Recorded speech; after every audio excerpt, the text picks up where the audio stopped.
Здравствуйте, в эфире информационный выпуск Амшик Шара. Сегодня состоялось заседание Центральной избирательной комиссии Абхазии, на котором должны были утвердить избирательный бюллетень по выборам президента, а именно принять форму и текст. Однако по причине отсутствия некоторых членов комиссии вопрос принятия бюллетеня перенесен на 14 марта. Состав комиссии был не полон, сегодня 11 человек присутствовало, поэтому мы необходимых 8 голосов для принятия решения не смогли получить. Сегодняшнее решение не было принято. На 14 число текущего месяца принято решение повторно собраться по этому вопросу. Время позволяет, у нас время есть, никаких нарушений, отклонений, связанных с какой-то там опозданием, чем-то нет. Мы идем в график, у нас все отработано, все сделано, работа идет своим чередом, подготовка к проведению выборов проводится. Поэтому нет никаких сверхъестественных. В любом случае решение будет принято 14 числа, потому что текст бюллетеня надо утверждать, хотим мы этого или нет. Его надо, в каком виде, другой вопрос. 14 числа это окончательный срок, оттягивать мы больше не можем. 14 числа данное техническое решение будет принято, и вы о нем узнаете. Генеральная прокуратура Абхазии опубликовала результаты процессуальной проверки по факту госпитализации кандидата в президенты Аслана Бжания, полученную в ходе работы следственной группы на территории Российской Федерации, а именно в Сочи и Краснодаре. Как сообщалось ранее, в Международно-правовой отдел Генеральной прокуратуры Российской Федерации было направлено соответствующее поручение об оказании правовой помощи, которое было исполнено в полном объеме. При содействии представителей правоохранительных органов России были опрошены медицинские работники 8-й городской больницы города Сочи, куда 2 марта 2020 года был госпитализирован Аслан Бжания, и краевой клинической больницы номер 1 города Краснодар, куда Бжания был транспортирован для прохождения стационарного лечения. Из вышеуказанных медицинских учреждений были истребованы заверенные копии медицинской документации, в том числе и выписной эпикриз из медицинской карты стационарного больного. По результатам проверки сообщения о преступлении установлен основной клинический диагноз – двусторонняя полисегментарная аспирационная пневмония, тяжелое течение. Со слов медицинских работников, по имеющимся в настоящее время лабораторным данным, признаков наличия внешнего токсикологического воздействия на организм Бжания нет, и наличие заболевания явилось последствием неблагоприятного воздействия лекарственного средства.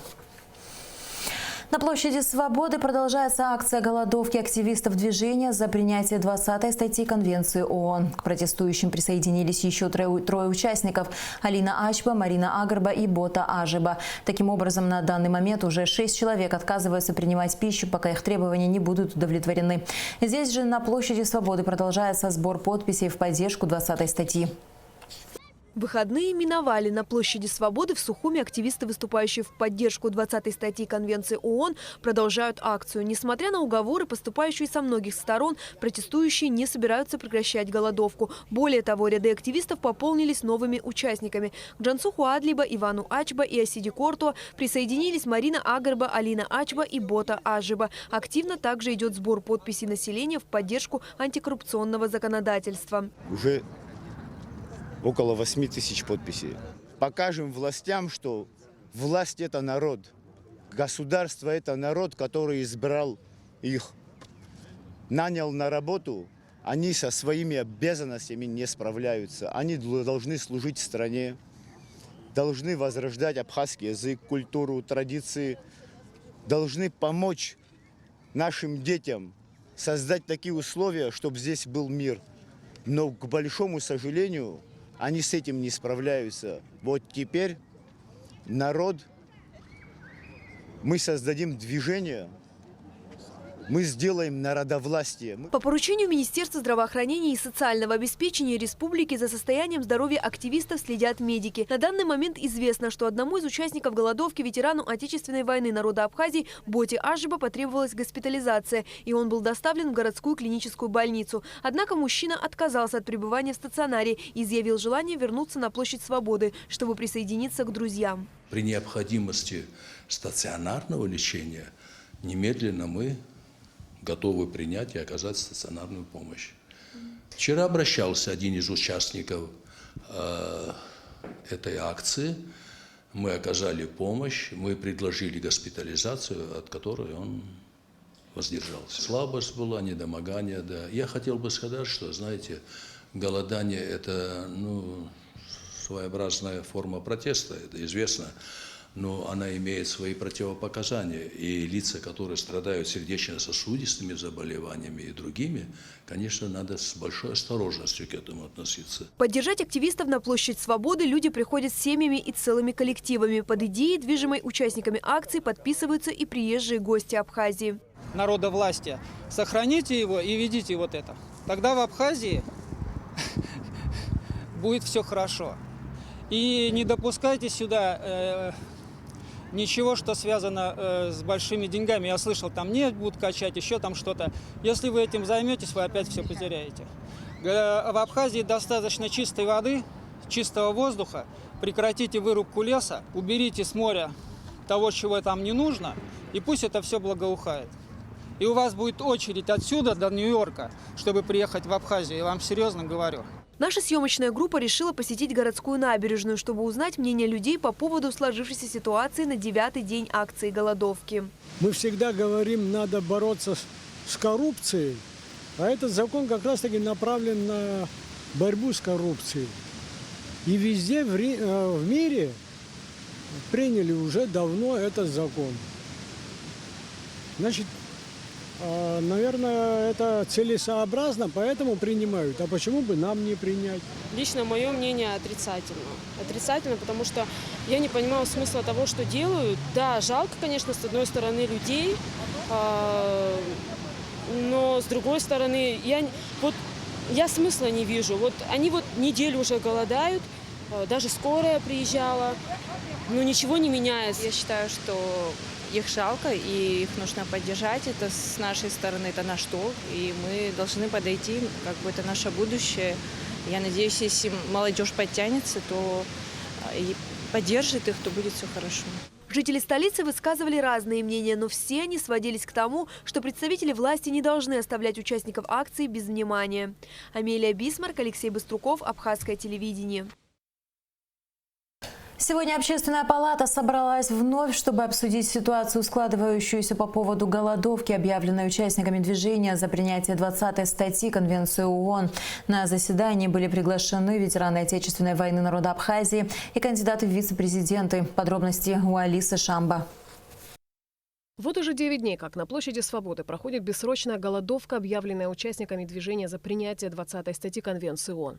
Все больше людей в обществе переживают за голодающих и пытаются способствовать решению вопроса. С этой целью члены Общественной палаты собрались вновь. Общественная палата Абхазии полностью поддерживает инициативную группу по принятию антикоррупционных законов и призывает парламент откликнуться.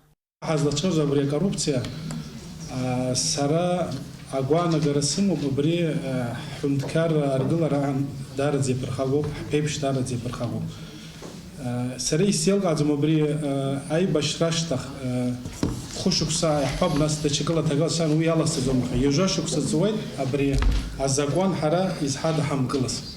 Свое мнение по обсуждаемому вопросу выразили и присутствовавшие на встрече кандидаты в вице-президенты. Бадра Гунба подчеркнул, что ни Общественная палата, ни кандидаты на высшие государственные посты в Абхазии не в силах решить проблему. Дело за парламентом. В этой связи мы будем надеяться, что депутаты Народного собрания парламента Республики Абхазия примут решение, которое будет отвечать в целом интересам нашего государства. Что касается самого закона, конечно же, в первую очередь, на мой взгляд, он направлен в том числе и на соблюдение интересов граждан нашего государства, на укрепление доверия власти в целом со стороны общества. И, пользуясь этим, необходимо поддержать, в том числе и те требования, которые ставят сегодня ребята, находящиеся на площади. Абхазы всегда отличались своим состраданием и поддержкой к ближнему в трудные времена, отметил Арда Ашуба. И в данном случае общество не должно проявлять равнодушие. Он, как и все участники заседания, считает необходимым принятие антикоррупционного закона.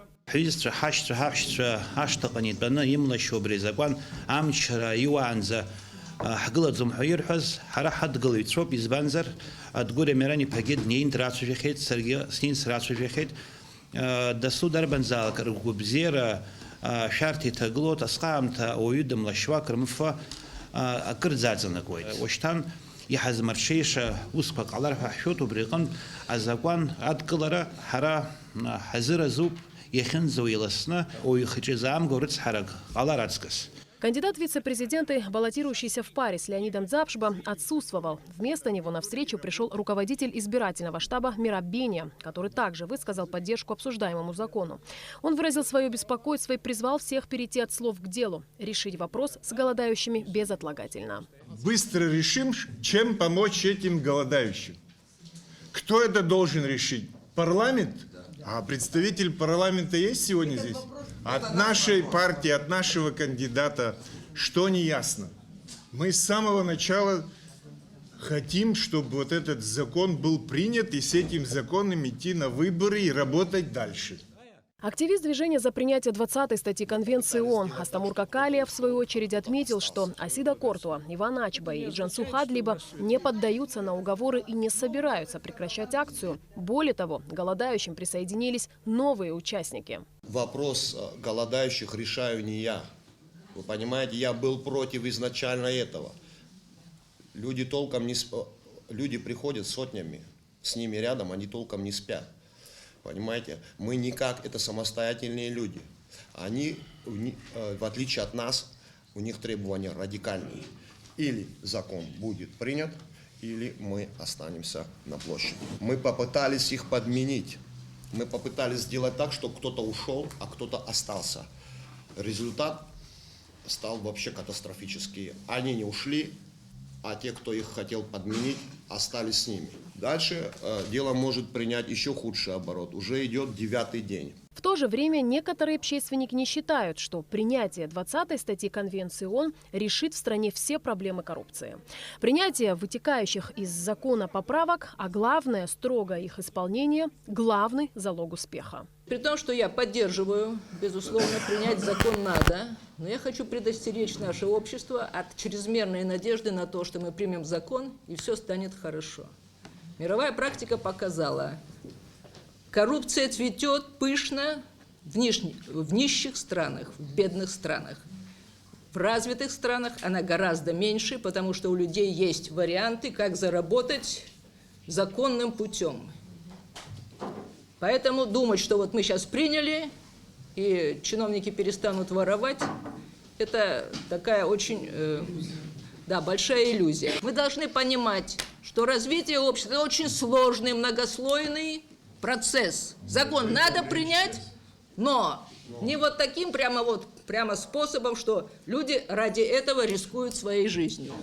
В итоге Общественная палата обратилась в Народное собрание Абхазии с письмом, в котором выражает свое мнение о необходимости принятия поправок к закону о декларировании доходов и расходов госслужащих и депутатов. Еще одно письмо, но уже от ветеранов Отечественной войны народа Абхазии, также было направлено в парламент. Ветераны призывают депутатов созвать экстренное заседание и удовлетворить требования участников голодовки. В противном случае они намерены обратиться за поддержкой к народу Абхазии. Алиса Шамба, Алексей Агуха, Абхазское телевидение. Какие требования ветеранов озвучены в письме, направленном в Народное собрание, и о какой именно поддержке народа Абхазии идет речь в нашей программе, рассказал председатель Фонда Союза ветеранов батальона «Горец», герой Абхазии Вианор Ашба. В случае непринятия до конца сегодняшнего дня, 10 числа, то мы оставляем за собой право обратиться к нашему народу и созвать митинг о поддержке 20-й статьи. Сегодня, на самом деле, ситуация очень сложная, люди голодают. В связи с этим должно быть и экстренное заседание парламента, и принять соответствующие решения. Сегодня исполняющий обязанности президента Абхазии Валерий Бганба обсудил с министром иностранных дел Дауром Кови возможность присоединения Абхазии к Конвенции ООН против коррупции. Валерий Бганба отметил, что не только отдельные статьи, а в целом весь международно-правовой документ против коррупции нацелен на развитие демократических институтов и этических ценностей, справедливости, способствует устойчивому развитию и правопорядку в стране. Он отметил важность статьи об ответственности юридических лиц, статьи по предупреждению коррупции в частном секторе. усилению стандартов бухгалтерского учета и аудита в частном секторе, статья о честности и неподкупности судей, работников судебных органов, органов прокуратуры, статей, регулирующих участие гражданского общества, неправительственных организаций в предупреждении коррупции и борьбе с ней. Как отметил в ходе встречи глава внешнеполитического ведомства, закон о международных договорах Республики Абхазия предусматривает возможности и регламентирует порядок одностороннего присоединения к международным соглашениям, конвенциям и другим аналогичным документам. В этой связи Дауру Кове поручено разработать законопроект о присоединении Республики Абхазия к Конвенции ООН против коррупции. В ближайшее время разработанный ведомством закон будет направлен исполняющим обязанности президента в Народное собрание парламента республики. В республике сохраняется сложная ситуация с лесными пожарами. Спасатели ежедневно по несколько раз выезжают на возгорания, которых становится все больше. Обо всем подробно в репортаже, подготовленном пресс-службой МЧС. Ситуация с лесными пожарами, вызванными самовольными поджогами с целью санитарной очистки территории, продолжает ухудшаться. За 3 последних дня сотрудники МЧС 59 раз выезжали на тушение возгораний. Локальные очаги пожаров отмечены практически во всех районах Абхазии, включая и высокогорные районы. Так, в Кадорском ущелье горят каштановые леса. Министр по чрезвычайным ситуациям Лев Квициня выехал накануне в район пожаров с целью мониторинга и определения масштабов произошедшего. Результат таков. Спецтехнику к очагам возгорания доставить практически невозможно. Нужна авиация. Локальные очаги пожаров могут объединиться, и тогда с гор в сторону населенных пунктов потянутся клубы дыма. Может повториться ситуация осенью прошлого года, когда из-за дыма лесных пожаров заволокло прибрежные города республики. На сегодняшний день пожары в Кадорском ущелье пока не угрожают селам и населенным пунктам, однако ситуация может осложниться в любой момент. Это касается и прибрежных районов. Самовольный пал травы чреват непредсказуемыми последствиями. Выбившийся из-под контроля огонь в считанные минуты может перекинуться на жилые дома и постройки.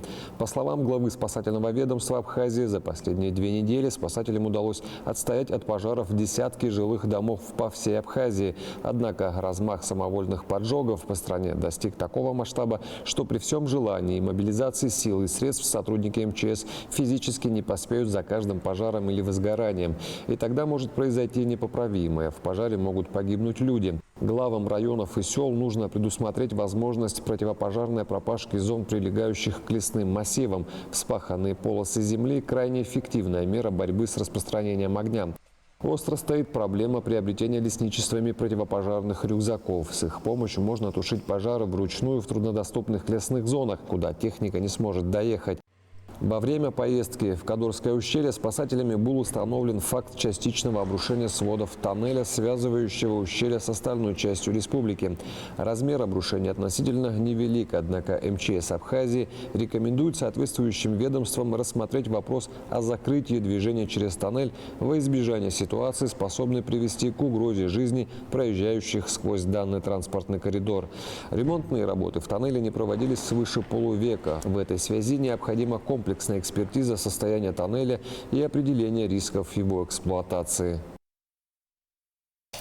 Вот уже больше недели, как вещание Гудаутского районного телевидения приостановлено. Причина – обвал потолка в студии, где записывают эфир, который произошел из-за протекающей крыши. Наша съемочная группа выехала в Гудауты, чтобы не просто поддержать коллег, но и рассказать об их проблемах. Репортажа Алики Трапш. Уже 7 лет Гудаутское районное телевидение вещает из центра города, расположившись в здании почты. Обветшалость фасада здания и отсутствие в нем капитального ремонта, безусловно, сказывается и на его внутренних помещениях. Неделю назад во время непогоды и обильных дождей обвалился потолок в студии телевидения, в связи с чем было приостановлено вещание. Диктор Гудаутского районного телевидения Станда Паба отмечает, что обветшалая кровля здания приносит массу проблем во время записи эфира. Дождь прям капал. И нам приходилось и прерывать съемки, старались что-то подкладывать, потому что и со звуком были проблемы, и с технической точки зрения оператору было вдвойне сложно проводить запись. Ему приходилось без конца выключать камеру, отвлекаться. В общем, все было очень сложно, ну и в конечном итоге, вот во что все это вылилось, мы видим. Это проблема не одного дня, это был накопительный эффект. Практически всегда во время дождей помещение телевидения затапливает. Сотрудники своими силами пытались ликвидировать протечки кровли, но это не дало результата. Телевидение располагается на 4-м этаже. 5-й этаж практически разрушен, а о кровле здания говорить не приходится. Нам пришлось на неделю закрыться, чтобы переоборудовать свою студию, другое место перебазироваться. Конечно, это не дело, это очень затрудняет еще больше нашу работу, как она была. Но тем не менее мы сегодня готовы выходить в эфир, как обычно, по воскресеньям в 9 часов, и понедельник у нас повтор. Стоит отметить, что здание почты не находится на балансе районной администрации. Его собственником является республиканское унитарное предприятие «Абхазсвязь». Администрация города неоднократно просила передать его району, однако этот вопрос остается без ответа. Если бы его нам передали, мы здесь могли бы разместить почти всю администрацию района, все организации, которые нам подчиняются, принадлежат. По поручению главы района мы предварительно, первоначально сделан хотя бы текущий какой-то ремонт, чтобы кровля хотя бы не протекала. Но опять-таки это ремонт будет тоже мягкой кровли, рубероида, где-то его подремонтировать, что-то такое сделать. Специалистов неоднократно мы привлекали, здание пока пригодно. То есть пригодно к ремонту, его возможно с ним сделать, его дальнейшей эксплуатации только после капитального ремонта. Капитальный ремонт мы пока делать не можем, здание нам не принадлежит. Таким образом, администрация Гудаутского района своими силами отремонтирует часть обветшалой кровли. Однако этого недостаточно. Все здание нуждается в срочном капитальном ремонте, иначе через несколько лет оно станет аварийным. Аля Катрапш, Степан Мартиросян, Абхазское телевидение. В Сухуме состоялся небольшой благотворительный концерт, приуроченный к празднику 8 марта. Все собранные от мероприятия средства были направлены в культурно-благотворительный фонд «Ашана». Подробности в репортаже наших корреспондентов. Благотворительную инициативу может проявить и реализовать каждый. Для этого нужно просто объединить усилия. 5 неравнодушных девушек организовали небольшой концерт, приуроченный к 8 марта, и провели розыгрыш призов, вырученные деньги от которого были направлены в копилку благотворительного фонда «Ашана». Женский праздник, хочется порадовать девушек, хочется, чтобы что-то сделать красивое такое. Мы как-то хотим постараться, чтобы всем понравилось, чтобы было весело. Организаторы мероприятия, мы, то есть я, фотограф Яна Шейн, фотограф Асида Шамба, это наша студия Art Stories. Алекса занимается кератином. Gold Parfum Абхазия – это интернет-магазин парфюма, и образовательный центр «Умники и умницы». Мы как-то все вместе собрались и общими силами с помощью спонсоров это мероприятие организовали. Концерт получился настоящим признанием в любви прекрасной половине человечества. Со сцены звучали слова, песни и пожелания в адрес тех, кто наполняет нашу жизнь женственностью, красотой и заботой. Все гости от мала до велика получили настоящий заряд радости и хорошего настроения. Маму дорогую очень я люблю. Ей цветы подарю, пусть она радуется. Смеется и не знает, что такое грусть. Гости мероприятия активно участвовали в благотворительной лотерее, подготовленной организаторами. Призы были самыми разными – от парфюма и косметики до профессиональной фотосессии и купонов на скидку в образовательном центре.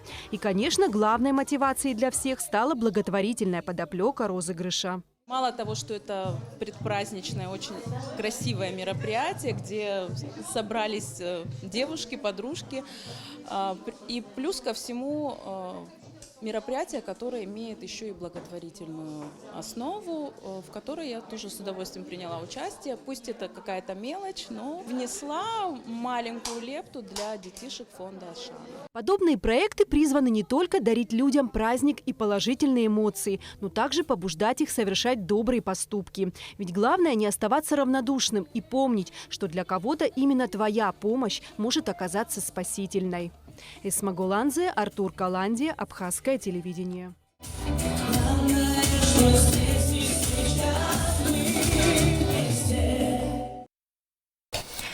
С Сразу после информационного выпуска Амшикшара смотрите прямой эфир с участием представителей инициативной группы за принятие 20-й статьи Конвенции ООН против коррупции и депутатов парламента Республики Абхазия. И в завершении выпуска о погоде. По информации Гидрометцентра, завтра в Абхазии ожидается облачная с прояснениями погода. Ночью и утром местами возможен туман, морось, днем преимущественно без осадков. Температура воздуха ночью 10-15, днем 15-20 градусов, температура морской воды 10 градусов.